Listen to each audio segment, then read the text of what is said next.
everyone! I'm the letter U. Let's hear my story. Sad wore his uniform and went outside. He saw his uncle sitting under a big umbrella.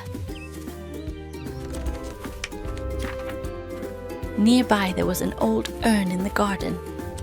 Sad smiled and waved at his uncle, happy to see him. That was so much fun! I hope you liked my story. Bye-bye, everyone! See you next time! Hello, everyone! I'm the letter T. Let's hear my story. Tommy put up his tent in the forest. A friendly tiger peeked out and said hello. A slow turtle walked by. A train went past, making everyone laugh. That was so much fun! I hope you liked my story. Bye-bye, everyone! See you next time!